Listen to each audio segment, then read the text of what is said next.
izin soal pemeriksaan hari ini, Pak.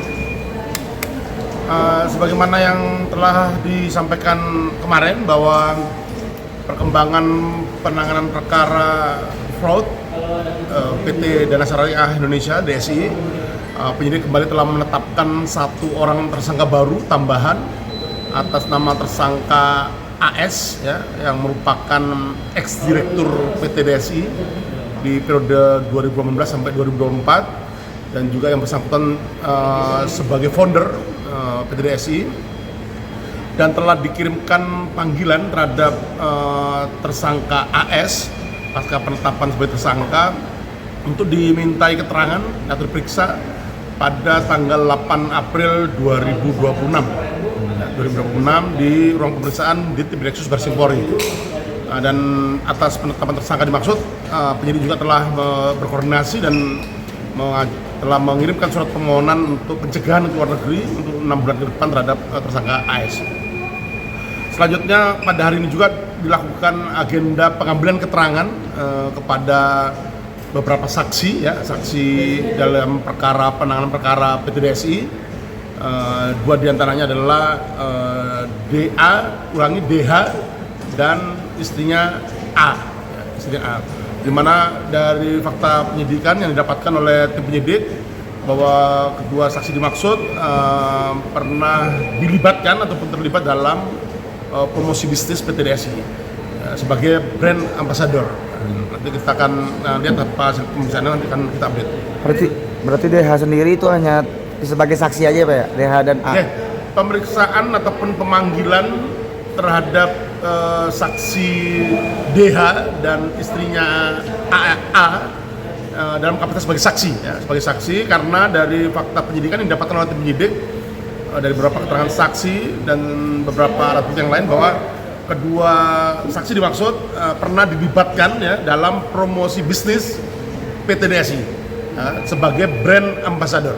Berarti yang akan didalami terkait aktivitasnya sebagai brand ambassador sepanjang 3 tahun itu, ya, Pak? Oke. Nanti seputar itu terkait dengan dugaan tindak pidana yang terjadi yang saat ini sedang kita lakukan penyidikan. Nanti kita akan lihat apa keterangan yang kita bisa dapat dikaitkan dengan alat bukti lain yang telah didapatkan oleh penyidik. Siap. Siap. Terima kasih ya, Pak. Dari tahun berapa? Terima kasih, Bang Haji. Minal izin, Pak. Dari tahun berapa? Apa? Dia jadi brand ambassador.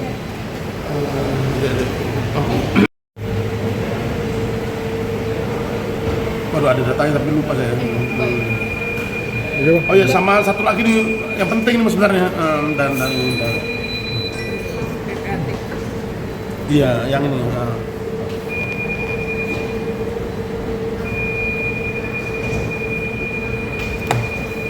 Tambahin sedikit ya. Kita main tambahan, Pak.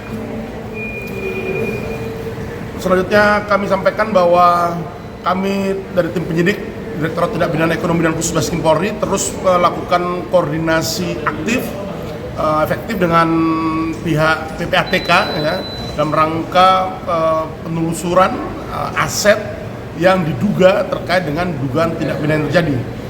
Beberapa waktu lalu saya sempat sampaikan bahwa berkas yang pertama dengan 3 orang tersangka sudah kita kirimkan untuk kepentingan penelitian berkas perkara oleh JPU, dan pasca penetapan tersangka AS ini juga akan dilakukan pemberkasan secara terpisah, dan juga kita tetap masih terus menggali keterlibatan atau dugaan keterlibatan pihak lainnya. Nanti akan kita update, termasuk penyidik juga akan melakukan pemberkasan dalam berkas tersendiri untuk tersangka yang merupakan korporasi sebagai subjek hukumnya. Dan ini untuk proses aset tracing terus dilakukan oleh tim penyidik, di mana dalam berkas pertama dengan 3 orang tersangka kurang lebih 300 miliar rupiah aset sudah berhasil disita dan diamankan oleh tim penyidik. Selanjutnya hasil koordinasi terakhir dengan tim LPSK yang dilakukan pada hari Rabu tanggal 1 April kemarin, bahwa untuk LPSK akan membuka kanal pengaduan secara online yang ditujukan untuk para korban ataupun lender dari PT DSI ini. Jadi untuk menampung, menerima seluruh permohonan restitusi, ya, permohonan restitusi dari para korban PT DSI ini. Nanti akan dibuka kanal pengaduan secara online. Kemarin hasil koordinasi terhitung tanggal 1 April. Nanti untuk mekanisme bagaimana verifikasinya nanti akan dirilis resmi oleh pihak LPSK. Karena nanti pihak LPSK itu yang nanti akan menampung dan kemudian memverifikasi seluruh permohonan restitusi yang diajukan oleh para korbannya. Baik. Baik, terima kasih Pak.